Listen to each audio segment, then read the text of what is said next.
दो तरह के शेर होते हैं, एक जंगल का शेर होता है और एक सर्कस का शेर होता है। सर्कस का शेर जो है उसकी क्या मस्त लाइफ होती है कि उसके पास उसको किसी किस्म की कोई नेचुरल क्लैमिटी का सामना नहीं करना पड़ता, 3 वक्त का खाना मिलता है और अगर बीमार हो जाए तो उसे ट्रीटमेंट भी मिलता है। लेकिन उसे करना क्या होता है? उसे करना ये होता है कि अगर उसका, आपने देखा होगा कि सर्कस में उसके साथ एक चाबुक वाला होता है, वो चाबुक वाला मारता है चाबुक और शेर को कहता है बैठ जाओ तो शेर बैठ जाता है, वो कहता है खड़े हो जाओ तो वो खड़े हो जाता है। फिर वो आपने देखा होगा एक गोल रिंग होता है आग का, शेर को वो कहता है कि इसमें से गुजर जाओ, शेर उसमें से गुजर जाता है।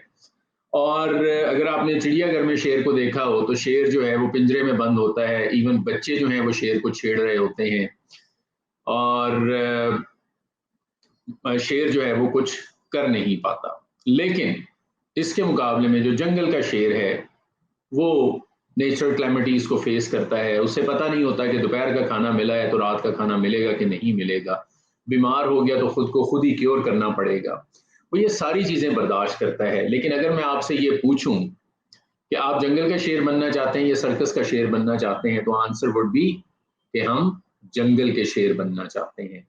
लेकिन क्या आपने कभी सोचा है कि आप एक्चुअली में सर्कस के शेर हैं? क्योंकि सर्कस का शेर जो है वो कंफर्ट जोन में रहता है, जंगल का शेर जो है वो आजाद फजाओं में खुला फिरता है और अपना शिकार खुद करता है, इनसिक्योरिटीज के साथ जिंदा रहता है, क्योंकि उसे पता नहीं होता कि उसे खाना मिलेगा कि नहीं मिलेगा, उसे पता नहीं होता कि उसके आने वाला जो दिन है वो कैसा गुजरेगा, उसे पता नहीं है कि उसको बारिश होगी, सर्दी होगी, तूफान आएगा तो उसे कोई जगह अवेलेबल होगी सर छुपाने के लिए कि नहीं होगी। लेकिन सर्कस का शेर जो है वो कंफर्ट जोन में रहता है और फिर उससे कंफर्ट जोन में रहने की आदत हो जाती है। तो अगर आप अपने कंफर्ट जोन में फंसे हुए हैं और उससे बाहर नहीं निकल पा रहे, तो आपको ये स्टोरी सुनाने का पर्पस ये था कि आप फिर सर्कस के शेर हैं, आप जंगल के शेर नहीं हैं। जंगल के शेर बनिए, take the plunge, take the leap. Leap जो है वो फेथ के साथ लीजिए, अपनी तैयारी पूरी कीजिए, अपने आप के लिए नए शोर्स जो हैं उनको एक्सप्लोर करने के लिए अपने आप को रेडी कीजिए। कहानी सुनाने का मकसद एक दूसरा ये भी था कि बहुत सारे लोग जो हैं, आजकल मैं बहुत ज़्यादा एड्स देखता हूँ जिसमें कैनेडियन इमिग्रेशन के बारे में जो है वो इन्फॉर्मेशन होती है और ऐसे लग रहा होता है कि जैसे कनाडा जो है वो वहाँ पे पाकिस्तानियों के लिए जो स्पेशल स्ट्रीम जो है वो अनाउंस कर दी गई है और पाकिस्तानियों के लिए जो है वो वीज़ाज कनाडा ने ओपन कर दी है। तो मैं आज आपके साथ सारी डिटेल में इंफॉर्मेशन जो है वो शेयर करूंगा और मेरा आज का जो टॉपिक है that is about new Brunswick. Canada का एक प्रोविंस है जहाँ की इमिग्रेशन प्रोग्राम के बारे में, हम स्किल्ड इमिग्रेशन प्रोग्राम के बारे में बात करेंगे। स्किल्ड इमिग्रेशन प्रोग्राम जो है उसकी अगर हम बात करें तो हमारे पास जो अपॉर्चुनिटी आती है, मैं आपके साथ स्क्रीन भी शेयर कर लेता हूँ सो दैट यू नो, मैं फिर आगे चल के ये भी बताऊंगा कि मैं स्क्रीन आपके साथ क्यों शेयर कर रहा हूँ, उसकी क्या रीजन है, why I am enlightening you, कि आप इन चीजों को खुद भी देखना शुरू करें, कंफर्ट जोन में ना रहें, खुद भी ब्राउज करें so that you don't become part of any scam.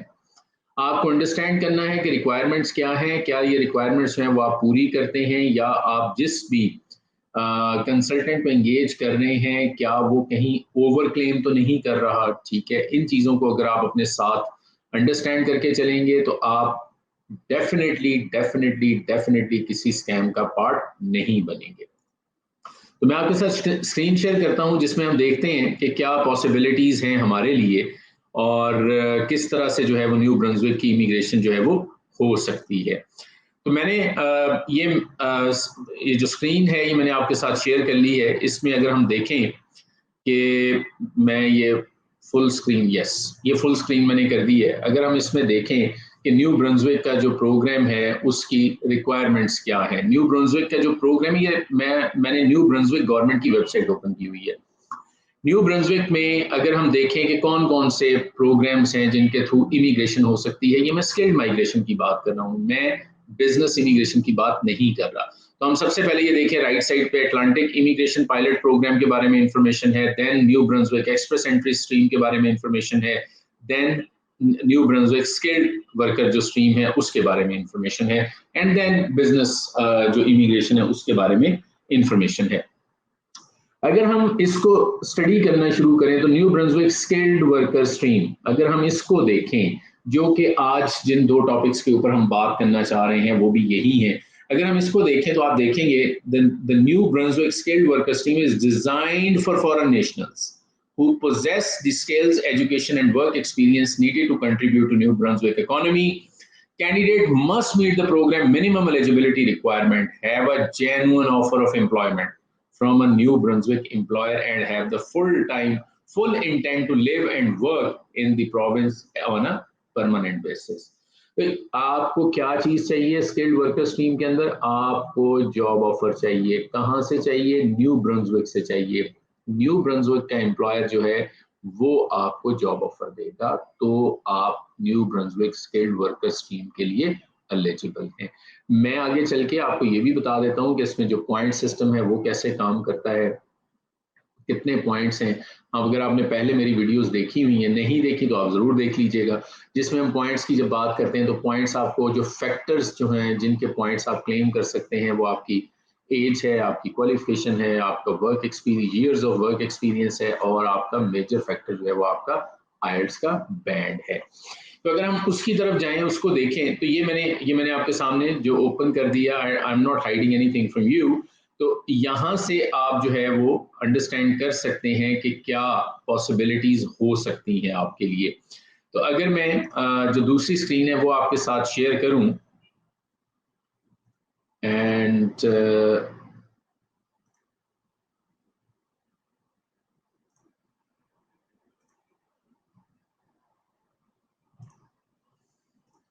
मैं एक सेकंड जी, मैं ये उनके साथ साथ ही कर रहा हूं। तो हमारे पास ये अगली जो अपॉर्चुनिटी है दैट इज,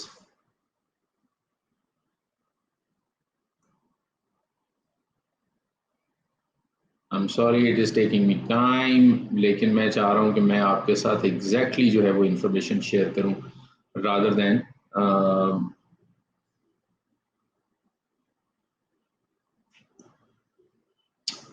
जी। अच्छा जी, अब आप अगर देखें कि हमारे पास जो मैंने गाइडलाइन उनकी ओपन की है, न्यू ब्रंसविक गवर्नमेंट की जो ऑफिशियल गाइडलाइन है, आपने 100 पॉइंट्स होते हैं, 100 में से आपने 60 पॉइंट्स क्लेम करने हैं new Brunswick skilled worker scheme के अंदर। इसमें आपको एज अगर आपकी 22 से लेकर 55 तक है तो आप कितने पॉइंट्स क्लेम कर रहे हैं? 10। अगर आपकी एज 19 से लेकर 21 तक है तो आप कितने पॉइंट्स क्लेम कर रहे हैं? 8। ऑफिशियल लैंग्वेज जो है वो आप उसके पॉइंट्स जो हैं वो क्लेम कर सकते हैं। अगर आप ऑफिशियल लैंग्वेज से हमारी क्या मुराद है कि आपके पास आईएलटीएस का मिनिमम CLB 4 होना चाहिए। अगर आपके पास CLB 4 है तो आपके पॉइंट्स कितने आप क्लेम कर सकते हैं? 4 रीडिंग के, 4 राइटिंग के, 4 लिसनिंग के, 4 स्पीकिंग के। अगर आपके पास CLB 5 to 6 है तो आप हर मॉड्यूल के 5 पॉइंट्स क्लेम कर सकते हैं, और अगर आपके पास CLB 7 प्लस है तो आप 6 ईच क्लेम कर सकते हैं। 7 है या 7 प्लस है तो आप 6 पॉइंट्स क्लेम कर सकते हैं फॉर ईच मॉड्यूल। CLB 7 क्या होता है? CLB 7 जो होता है वो 6 ईच इन आईएलटीएस होता है, ठीक है। अगर आपको सेकंड लैंग्वेज जो कनाडा के अंदर है वो फ्रेंच लैंग्वेज है, लेकिन फ्रेंच लैंग्वेज में भी इसी तरह आपको आईएलटीएस की तरह टेस्ट में अपीयर होना पड़ेगा, आपको टेस्ट देना पड़ेगा, only then you can claim points. बहुत सारे लोग हमें ये आके पूछते हैं कि मुझे फ्रेंच आती है तो क्या मैं उसके पॉइंट्स क्लेम कर सकता हूँ? नो, आपको फ्रेंच लैंग्वेज का टेस्ट देना पड़ेगा। वो टेस्ट अगर आप कर लेते हैं तो आप उसके पॉइंट्स जो हैं वो क्लेम कर सकते हैं। अच्छा जी, उसके बाद आगे क्या चीज आएगी जी? अगला हमारे पास आ जाता है एजुकेशन के पॉइंट्स हैं। मैक्सिमम कितने पॉइंट्स आप क्लेम कर सकते हैं? 20 पॉइंट्स क्लेम कर सकते हैं। उनको भी देख लेते हैं। अगर आपके पास मास्टर्स डिग्री है या डॉक्टरेट की डिग्री है तो 20 पॉइंट्स हैं। अगर आपके पास 2 और मोर डिग्रीज हैं तो आपके पास 19 पॉइंट्स हैं। अगर आपके पास जो है वो बैचलर डिग्री है तो भी 19 पॉइंट्स हैं। अगर आपके पास 2 ईयर डिग्री डिप्लोमा है तो 18 पॉइंट्स हैं। जिस तरह से हमारे पास BA लोग करते हैं या BCom करते हैं तो 18 पॉइंट्स हैं। अगर आपके पास 1 ईयर जो है वो डिप्लोमा है, ये यूनिवर्सिटी एजुकेशन है तो 17 पॉइंट्स हैं। अगर आपके पास आपने सेकेंडरी स्कूल किया हुआ है तो आपके पास पॉइंट्स कितने आप क्लेम कर सकते हैं? 15। वर्क एक्सपीरियंस के भी इसी तरह आप मैक्सिमम कितने पॉइंट्स क्लेम कर सकते हैं? 20 पॉइंट्स क्लेम कर सकते हैं। 20 पॉइंट्स की जो बाइफर्केशन है वो देख लेते हैं। 5 years 20 points, 4 years 16 points, 3 years 12 points, 2 years 8 points, 1 year 5 points. अगर आप प्रायोरिटी सेक्टर के अंदर हैं, ठीक है, तो प्रायोरिटी सेक्टर में आप पॉइंट्स 10 क्लेम कर सकते हैं।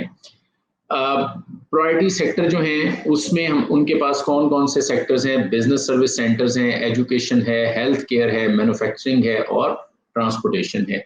अगर आप इनके अंदर फॉल करते हैं तो आप 10 एक्स्ट्रा पॉइंट्स जो है वो क्लेम कर सकते हैं। अडेप्टेबिलिटी के आप 12 पॉइंट्स क्लेम कर सकते हैं। अडेप्टेबिलिटी क्या है कि आपने न्यू ब्रंसविक में काम किया हुआ है, आपने न्यू ब्रंसविक से एजुकेशन ली हुई है, आपका कोई रिलेटिव न्यू ब्रंसविक में रहता है तो आप उसके पॉइंट्स जो है वो एडिशनल 12 पॉइंट्स जो है वो क्लेम कर सकते हैं। वो भी देख लेते हैं। अगर एम्प्लॉयमेंट है तो 10 है। अगर आपके पास your employer interviewed and hired you through a national or international recruitment mission तो 8 पॉइंट्स हैं। देखें, न्यू ब्रंसविक के बारे में मैं आपको ये बता दूं कि न्यू ब्रंसविक के इंटरनेशनल मिशंस जाते हैं, पाकिस्तान तो नहीं आते, लेकिन यूएई वगैरह में रेगुलर उनके जो इंटरनेशनल मिशंस हैं वो जाते हैं। अगर आप यूएई के रेजिडेंट हैं तो आपको चाहिए कि आप न्यू ब्रंसविक गवर्नमेंट के इन जो इंटरनेशनल जो मिशंस हैं उनको मॉनिटर करें, वो कब यूएई में आ रहे हैं, कब अवेलेबल होंगे, और कोशिश करें कि आप वहां पे इंटरव्यू दें उनको। अगर वहां पे आपका वो इंटरनेशनल मिशन जो गया था, अगर उन्होंने आपको सिलेक्ट कर लिया तो आपके इमिग्रेशन के चांसेस आर ऑलमोस्ट 99.999%। तो इसलिए वो लोग जो बाहर रहते हैं अदर देन पाकिस्तान, तो उनके लिए इंटरनेशनल मिशंस जो हैं न्यू ब्रंसविक गवर्नमेंट के, वो रेगुलरली साल के अंदर डिफरेंट मंथ्स के अंदर जो है वो विजिट करते हैं मुख्तलिफ कंट्रीज को। तो have an I on that. अच्छा जी, न्यू ब्रंसविक में आपने काम किया हुआ है, 7 पॉइंट्स हैं। एजुकेशन ली है, 10 पॉइंट्स हैं। और एजुकेशन में भी अगर आपने 2 ईयर्स की एजुकेशन ली है पोस्ट सेकेंडरी तो 10 है। अगर 1 ईयर की है तो 7 पॉइंट्स हैं। फैमिली अगर कोई आपका कनेक्शन है वहाँ पे, ठीक है, आपका आंट है, अंकल है, नेफ्यू है, वो लोग अगर वहाँ पे रहते हैं तो उसके 5 पॉइंट्स हैं। स्पाउस और कॉमन लॉ पार्टनर अगर वहाँ पे है तो उसके भी 5 पॉइंट्स हैं। तो ये बेसिकली एक पॉइंट्स हैं जो आप क्लेम कर सकते हैं। लेकिन जो इम्पोर्टेंट थिंग है वो ये है कि आपको न्यू ब्रंसविक का जो है वो आपके पास होना चाहिए। जो आप कह लें कि न्यू ब्रंसविक से आपके पास ऑफर ऑफ एम्प्लॉयमेंट जो है वो होनी चाहिए। अच्छा जी, इसके अलावा ये था न्यू ब्रंसविक का अपना जो स्किल्ड वर्कर स्ट्रीम है। इसके अलावा न्यू ब्रंसविक की मैंने शुरू में बात की थी कि एक्सप्रेस एंट्री स्ट्रीम भी है। और वो एक्सप्रेस एंट्री स्ट्रीम कहाँ, किस किस एक्सप्रेस एंट्री स्ट्रीम के साथ अलाइंड है? फेडरल एक्सप्रेस एंट्री स्ट्रीम के साथ अलाइंड है। हम उसको भी देख लेते हैं कि उसमें आपके लिए क्या अपॉर्चुनिटी है। मैं आपके साथ वो वाली स्क्रीन भी शेयर कर लेता हूं सो दैट न्यू ब्रंसविक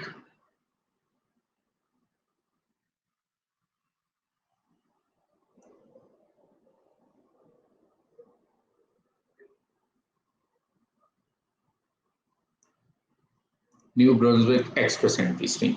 अगर हम new Brunswick express entry stream को देखें तो हमारे पास जो रिक्वायरमेंट्स हैं वो हमारे सामने हैं कि न्यू ब्रंसविक की एक्सप्रेस एंट्री स्ट्रीम मैं ये आपके सामने ओपन कर देता हूँ। is designed for foreign nationals with the skills, education and work experience to contribute to New Brunswick economy who are ready to live and work in the New Brunswick and meet the requirement for each stage of the express entry stream. Stages क्या हैं कि आपका express entry का valid profile होना चाहिए और आपने वहाँ पे job seeker profile जो है वो आपका बना हुआ होना चाहिए। लेकिन आप दोनों में से कोई एक जो रिक्वायरमेंट है वो मीट करते हैं, या आप न्यू ब्रंसविक के अंदर रह रहे हैं या आपने पोस्ट ग्रेजुएट वर्क परमिट जो है वो अप्लाई किया हुआ है। अगर आप ये चीज जो है वो कर रहे हैं तो फिर आपके लिए अपॉर्चुनिटी जो है वो वहां पे मौजूद है। अच्छा, ये चूंकि मैं इस पे बहुत ज्यादा डिटेल में बात नहीं करूंगा, उसकी रीजन ये है कि ये बहुत रेयर केसेस हैं जिनमें ये चीज जो है वो अवेलेबल होगी कि या आप न्यू ब्रंसविक के अंदर मौजूद हैं या आपने कनाडा से स्टडी की है और पोस्ट ग्रेजुएट वर्क परमिट जो है उसके लिए आपने अप्लाई किया और वो वर्क परमिट आपके पास है, ठीक है। उसकी भी आगे उन्होंने रिक्वायरमेंट्स दी हुई हैं, उनको भी हमें देखना होगा कि वो रिक्वायरमेंट्स क्या है। अच्छा, न्यू ब्रंसविक जो है विल ऑन ओकेजन, जो इम्पोर्टेंट चीज है वो ये अंडरस्टैंड करने वाली है, on occasions invite candidate directly from the federal express entry pool in response to provincial labour market needs. आपको अच्छा देखें, मैं हमेशा से कहता हूं कि इमिग्रेशन एक प्रोसेस का नाम है, इसमें अपॉर्चुनिटीज आती रहती हैं, and when opportunity comes Knox at your door, आपने डोर ओपन करना है, ठीक है। तो डोर आप जब ओपन करेंगे तो आपको क्या करना चाहिए, आपकी एप्लीकेशन 100% रेडी होनी चाहिए। आपने तो सब में, आप पूल के अंदर हैं तो आपको अपॉर्चुनिटी मिलेगी, अगर आप पूल में नहीं है तो अपॉर्चुनिटी कैसे मिलेगी। देन अगर आपने आज लेट्स सपोज आपने कराची जाना था और आपने कल कराची जाना है, आज सारी फ्लाइट्स कराची गई हैं, does it matter to you? No, it doesn't matter to you, because आपने जाना ही नहीं है। लेकिन कल अगर आपने कराची जाना है तो उसके लिए करना क्या होगा, उसके लिए आपको टिकट लेना पड़ेगा, उसके लिए आपको एयरपोर्ट जाना पड़ेगा। Once you reach the airport and you know आप वो सारे जो चेक्स हैं उनको क्रॉस करके एयरपोर्ट में आप लाउंज में पहुंच जाते हैं, तो पता चलता है कि जी जहाज में कोई टेक्निकल फॉल्ट है या due to weather conditions flight नहीं जा रही, तो एक और बात है। लेकिन उसके लिए करना क्या होगा कि आपको टिकट लेना होगा, एयरपोर्ट जाना होगा, only then you can fly. Otherwise flight गई है या नहीं गई, it doesn't matter to you. So आपने ये वाला जो पॉइंट है, ठीक है, और प्लीज पूरी वीडियो देख लिया करें, क्योंकि कल मैंने एक वीडियो बनाई जो मैंने बनाई थी न्यू फाउंडलैंड एंड लेब्राडोर के ऊपर, और उस वीडियो को लोगों ने देखा, अपने मतलब की बात सुनी और क्यूरी स्टार्ट कर दी, ठीक है। हमें ईमेल्स आना शुरू हो गई, मैसेजेस आना शुरू हो गए, कॉल्स आना शुरू हो गई। क्यूरी क्या है कि जी मैं आप रिजवान साहब ने कहा कि जी 60 पॉइंट्स वाला जो है वो जा सकता है न्यू ब्रंसविक, तो मेरे तो 60 पॉइंट्स बनते नहीं भी। उसके साथ मैंने बाकी जो है वो भी रिक्वायरमेंट्स बताई हैं कि रिक्वायरमेंट्स क्या है।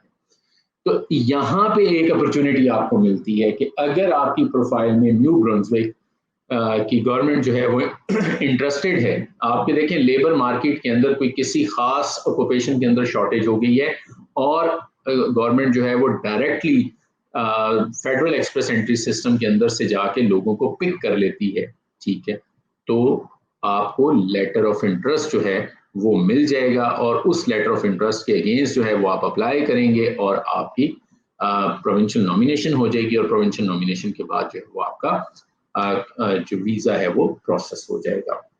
प्रोविंशियल नॉमिनेशन के पॉइंट्स कितने होते हैं, प्रोविंशियल नॉमिनेशन के 60 पॉइंट्स 600 पॉइंट्स होते हैं, और जो कि आपको एक्सप्रेस एंट्री में मिलते हैं।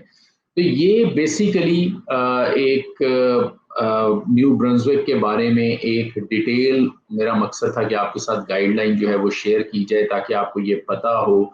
मैं फेसबुक पे, यूट्यूब पे मेरे सामने बहुत ज़्यादा एड्स आ रहे हैं जिनमें ऐसे लग रहा है कि न्यू ब्रंसविक जाना is a piece of cake, ठीक है, इधर से आप अप्लाई करें, उधर जॉब ऑफर रेडी है और आप चले जाएंगे, ठीक है। सेम इज जो मार्केट किया जा रहा है वो न्यू फाउंडलैंड के बारे में भी यही है। तो पर्पस इन वीडियोस का ये था ताकि आप, और स्क्रीन आपके साथ शेयर करने का पर्पस भी ये था कि आपको खुद से पता हो कि भाई क्या अपॉर्चुनिटीज हैं और क्या पॉसिबिलिटीज हैं। तो इन चीज़ों को आप ज़रूर देख लें। आपने आइल्स, चूंकि हर प्रोग्राम की रिक्वायरमेंट है कनाडा के अंदर इमिग्रेशन के लिए, आप खुद भी देखें। आइल्स का करने का मतलब ये है कि आपको इंग्लिश आप रीड कर सकते हैं, if you can read it. तो वेबसाइट आपके सामने मैंने ओपन कर दी, आपके सामने रिक्वायरमेंट्स रख दी, आप इनको स्टडी ज़रूर कर लें। Then you make up your mind कि आपका फ्यूचर कोर्स ऑफ एक्शन क्या होना चाहिए। और अपॉर्चुनिटीज, जब मैंने शुरू में जो मैंने एग्जांपल दी कि आपको अपने कंफर्ट जोन से निकलना होगा, वो एग्जांपल मैंने आपको क्यों दी, वो एग्जांपल मैंने आपको इसलिए दी कि बजाय इसके कि आप ब्लाइंडली किसी के पास चले जाएं और उस पर ट्रस्ट करें, आप खुद पहले अपना होमवर्क पूरा करें and then you go for it, and then you look for कि जी अच्छा और क्या अपॉर्चुनिटी, ये अपॉर्चुनिटी कैसी है और बाकी अपॉर्चुनिटीज कैसी हैं। आप, मैंने बाकी टॉपिक्स के ऊपर भी वीडियोस बनाते हैं, कंटिन्यूसली आपको अपडेट करते हैं, और उसकी रीज़न ये है कि आप एनलाइटन हो जाएं, आपको खुद से भी पता हो कि क्या चल रहा है इमिग्रेशन की दुनिया में for Canada and for Australia.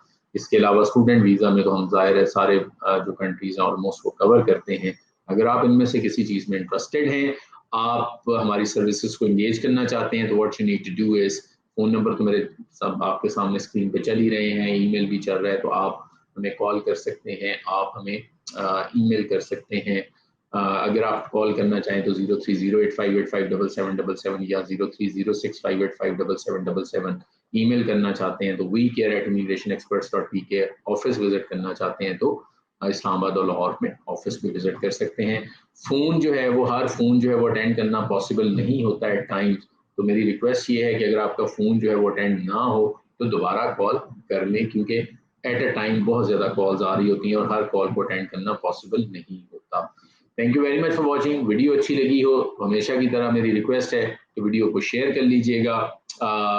Like अगर फेसबुक पे देख रहे हैं तो लाइक कर दें, अगर यूट्यूब पे देख रहे हैं तो चैनल को सब्सक्राइब कर लें, अगर आप लिंक्डइन पे या किसी और सोशल मीडिया प्लेटफॉर्म पे देख रहे हैं तो हमारे पेज को लाइक करना ना भूलिएगा। Thank you very much for watching. इंशाल्लाह अगली वीडियो में आपसे दोबारा मुलाकात होगी।